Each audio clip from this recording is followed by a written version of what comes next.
Drakantos review.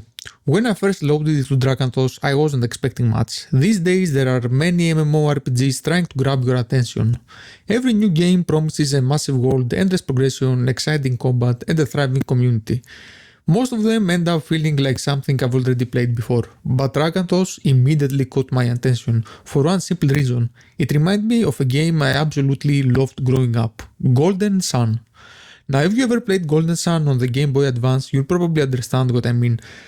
There was something magical about exploring that colorful world, discovering new areas, meeting strange characters, and slowly becoming stronger as the adventure unfolded.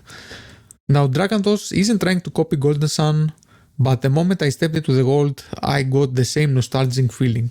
The colorful pixel art environments, the fantasy atmosphere, the character designs, and the overall presentation instantly brought back memories. And honestly, that's a powerful first impression. One thing I noticed immediately is that Drakantos knows exactly what kind of game it wants to be. It doesn't try to look like a realistic AAA MMORPG, instead it embraces a colorful pixel art style that feels both nostalgic and modern at the same time. In some ways, it reminds me of an old school RPG, in other ways it looks surprisingly similar to modern mobile games. Now, before people start getting angry in the comments, I don't necessarily mean this in a negative way. Modern mobile games have become incredibly polished visually. The animations are smooth, the visual effects are flashy, and the interfaces are designed to be easy to understand. Drakantos takes some of those strengths while still maintaining the charm of traditional RPGs. As I explored more of the world, I found myself constantly stopping just to look around. The environments are detailed without becoming clustered, the town feels alive, the monsters stand out visually, and perhaps most importantly, I always knew what was happening during combat. That might sound like a small thing, but many MMORPGs completely fail at visual clarity once the screen starts filling with spells and effects. Now, this game offers a wide selection of characters. It has Knight, it has a Priestess, it has Illusionist, it has Berserker, it has Monk, it has an Archmage, it has a Stormlancer, it has a Bard. And overall, I wouldn't stress too much on what character to play because you can swap between them freely. Like, you just do the introduction quest, which takes around 10 minutes. And after that, you can swap characters freely. Each character has its own progression, so it is possible to be like Knight level 10 and be a Priestess level, let's say 3 or 4. Now, when I first started, I began my introduction quest with a Hunter, but I ended up not liking the gameplay on it, so after trying 2-3 more classes after the introduction quest, I ended up playing a Priest. After finishing the introduction quest, here you guys can see an overview of each hero, abilities and quest. There is a menu. Also, you can see on the bottom left that the XP bar that each individual hero has. But yeah, I spent up some time looking at each character's abilities, and I decided to stick up with the Priest. Now, the way you progress this game is by queuing up for those 3-man dungeon adventures based on your hero level and your hero gear. The game will not allow you to queue up for higher difficulties if you don't if you don't have a certain, let's say, item level or hero power, whatever it's called. The dungeons themselves are pretty interesting, and they end up being quite repetitive after a while.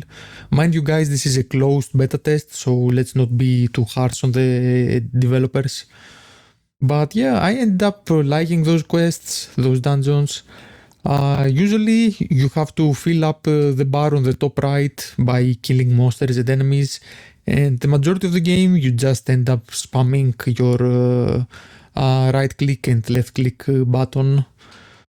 My next concern is monetization, because you can upgrade your skills by looting those orbs you see in the middle of the screen.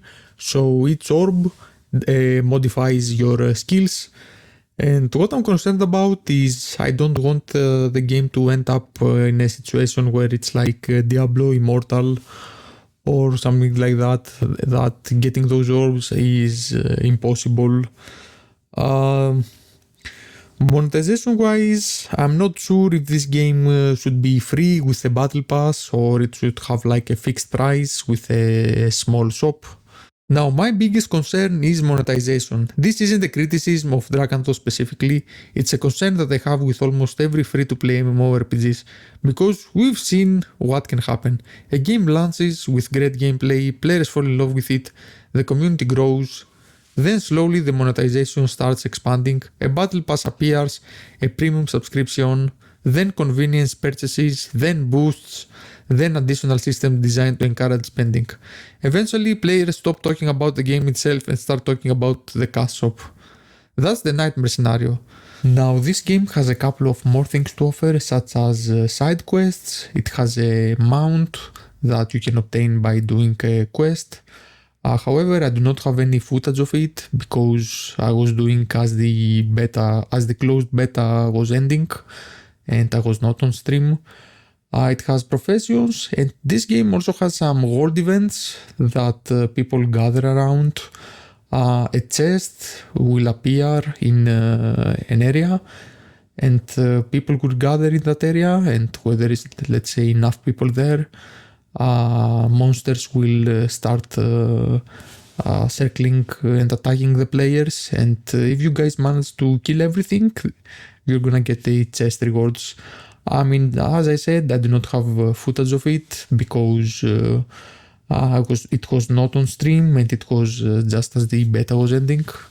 But yeah, that's the game. If you guys like it, comment, like, subscribe, and see you guys in the next one.